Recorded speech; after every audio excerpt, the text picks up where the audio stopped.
Hi, welcome back. This is Patricia Stuart of Patricia Stuart Originals. Thanks for joining me today. So I've been playing around this morning with my 3x5 gel plate and playing around with some Dr. P.H. Martin's Bombay India ink. And so I bought this small bottles because I wanted to play around with it on the gel plate. Now, you cannot brush it on or roll it on with a brayer. It doesn't really do much. But what I find is if I use the bottom of a small thin paintbrush to move the ink that I put on, and then I can pull it up, it creates some fun designs. I also had some stoppers that I use. As I open the bottle and put the ink on, I can move it around. So I'm going to demonstrate what it looks like using the India inks, and then I'm going to use the acrylic inks, but I'm going to water them down some. The ink is pretty thin, and you don't really saturate it. You use it sparingly because the rice paper will absorb it. You don't want it to get too wet. So I'm using some orange, bright orange India ink, and then I'm going in with some yellow, not a lot, and I'm going to combine these two colors. And first I'm going to pick it up with rice paper. And now here I'm just creating a design with the tip of the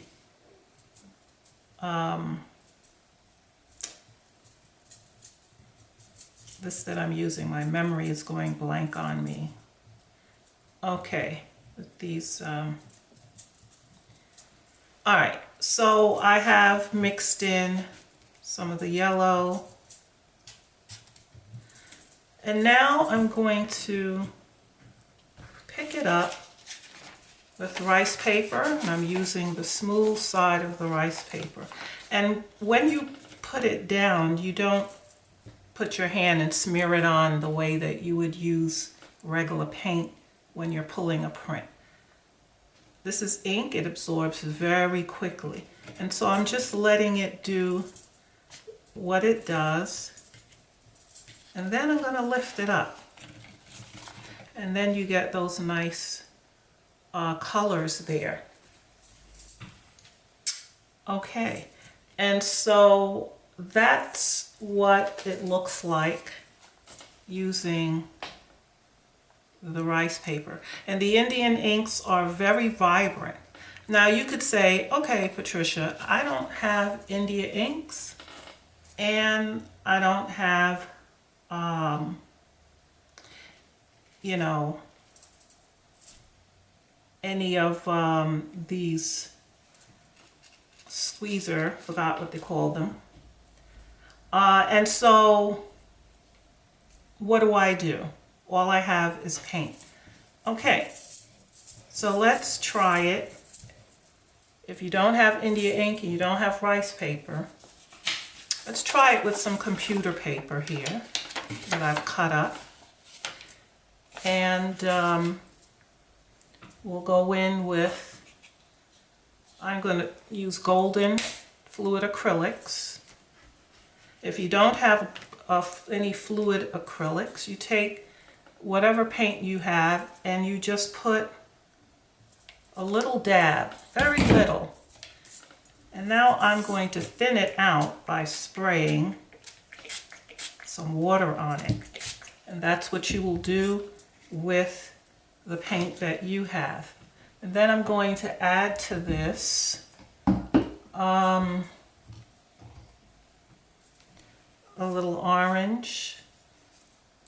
I think this is Pyro Orange.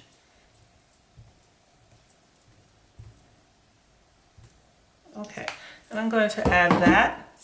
And I'm going to take this part of the paintbrush and I'm going to move this paint. The thinner it is, the more you can move it around and you create some organic design. And then I'm going to take my computer paper and I'm not going to press it in like with paint. Tap gently. I'm going to lift it up. Okay, perhaps I had a little bit too much water, but here you get a nice design, the same color, vibrant color as you have here on the rice paper. Okay, now I want to pick up what's left because it's still a lot left on the plate with another sheet.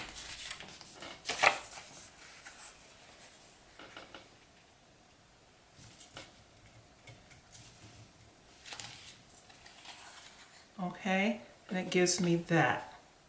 I'm going to try it again using less water. Less water. Okay, so let's go in with some teal.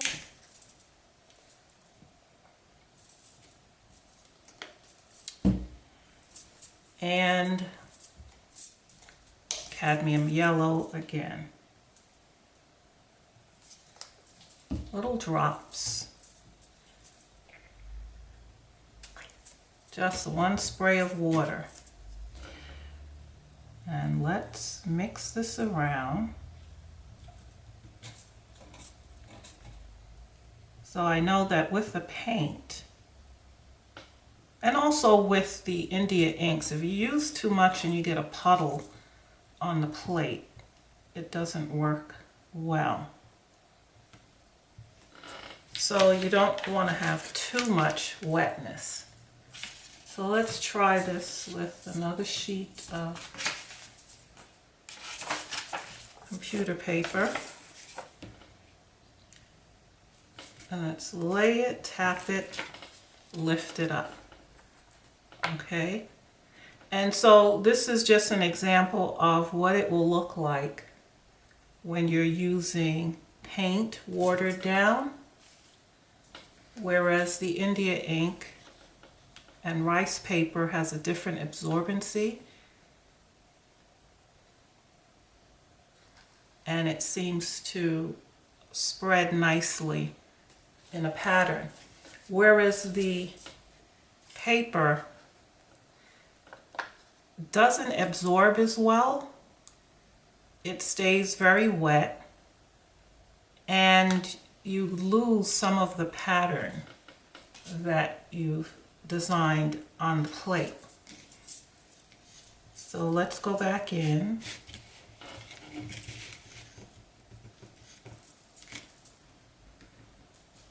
And take another pull.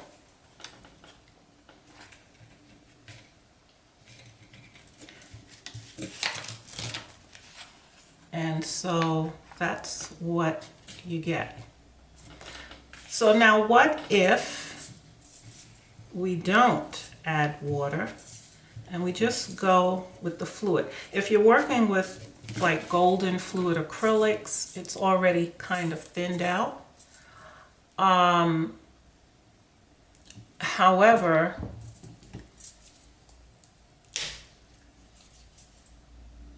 you still don't want to use a lot.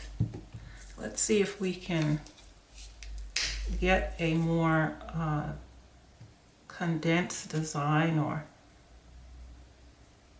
something design worthy. So I'm not using water. And so I'm going to spread my color.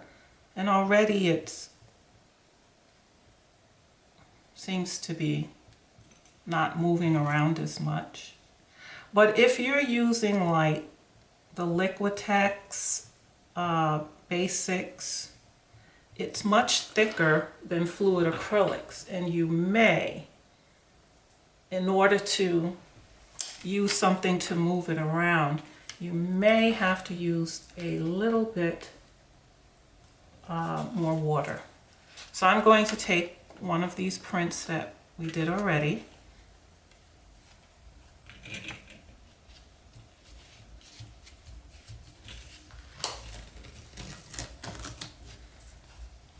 and I could tell that that was a little bit better.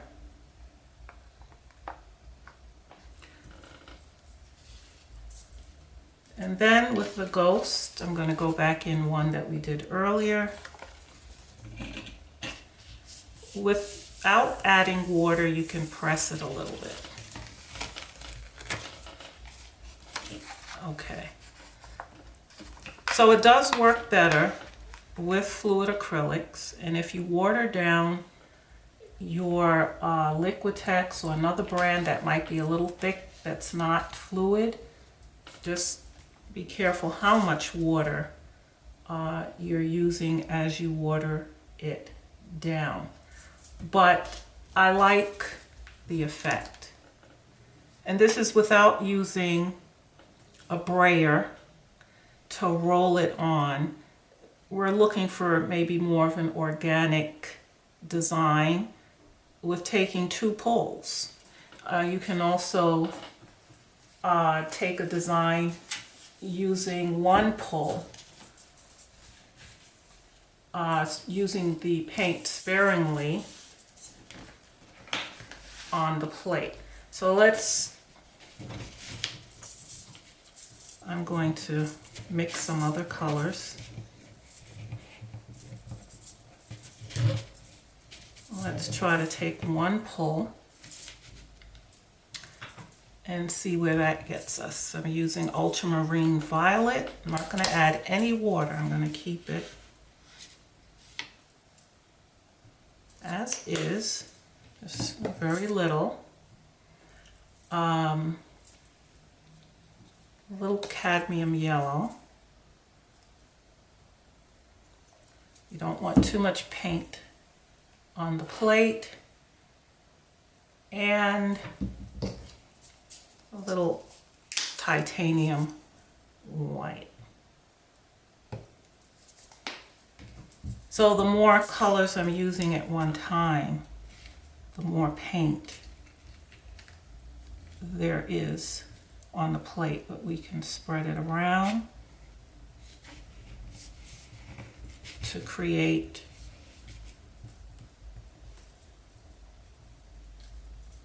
something organic. Now I'm going to go in using the first one that we did with the acrylic.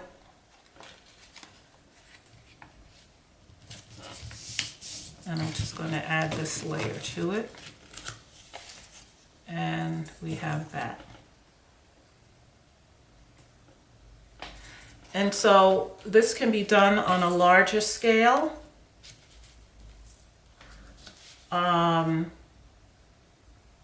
You can even combine the India ink. This is the one I did with the India ink, and I'm going to use it to pick up what's left here on the plate. So we tried a couple of ways. So the best way is to just put your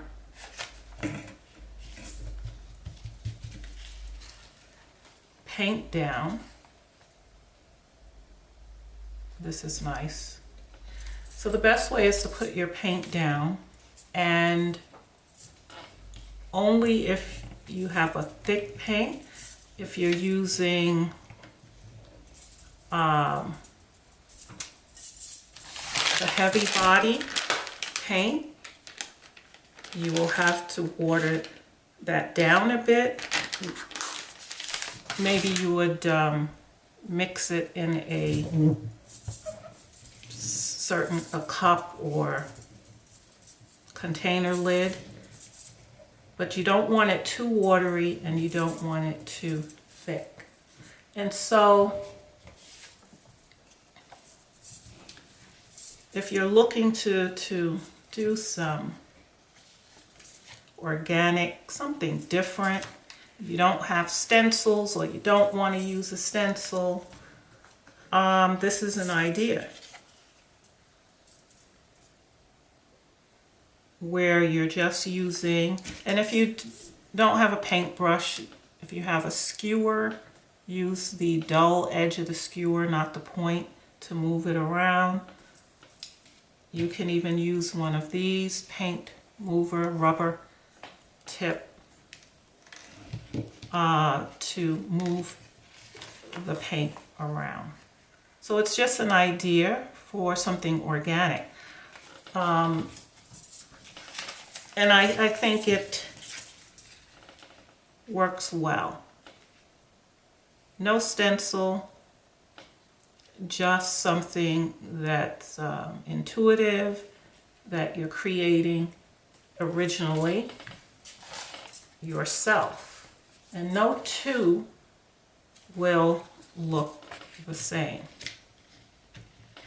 And the fun thing, if you like mark making as much as I like mark making, you can come and do some marks on it. There were some that I did this morning. And this was the India ink ones that I used this morning. A little red and yellow. And I came in with my Micron 08 pen. Did some mark making. The same here. I found that when I put a little bit too much of the India ink on, and I had about 3 colors maybe, it turned muddy. So I didn't like that. I liked it better with 2 colors that blended together. And here was the ghost print that I picked up each time that I pulled a print. Again, here I was a little too heavy with some of the ink, and this is rice paper, which absorbs very well, but it got a little too wet. And I did some mark making.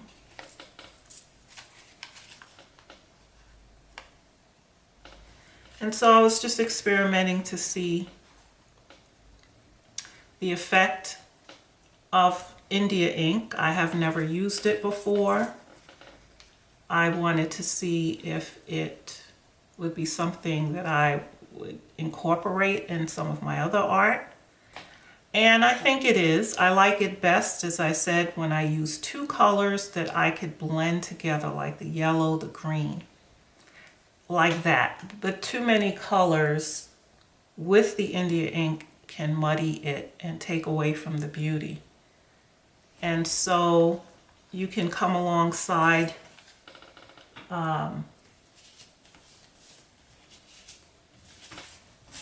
say one of the prints we did with the acrylic, and you can do mark making. You can do some mark making with it. And what I plan on using, especially these 4, is as backgrounds in my 6x6 art journal. I can easily glue this down on one of the pages and then incorporate other things or my theme picture on top. But certainly I can use the India ink as just a different aspect to what I do. So let's see now, how well does India ink work on regular computer paper, okay? If you have the ink, but you just have computer paper, what's the absorbency? We already know with the rice paper that it absorbs very well. And with it, even as it's spreading out, it creates a nice design. So let's see if it will do the same with regular computer paper. I'm going to use some red.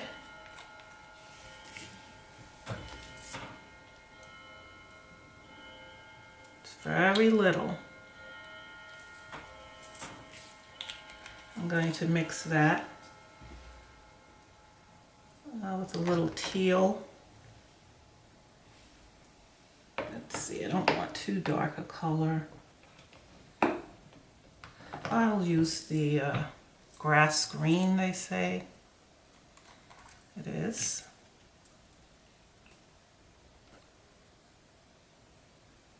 I'm learning that a little of this stuff can go a long way.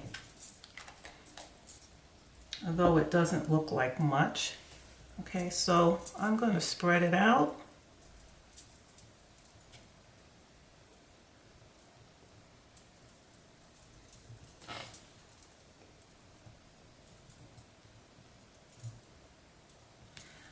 You may not have India ink. Some of you may have acrylic ink, and it's thin as well, and that should work in the same manner. I have not tried acrylic ink.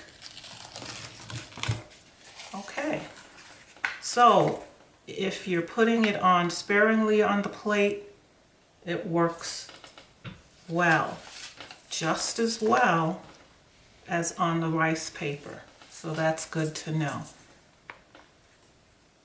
So India ink on computer paper.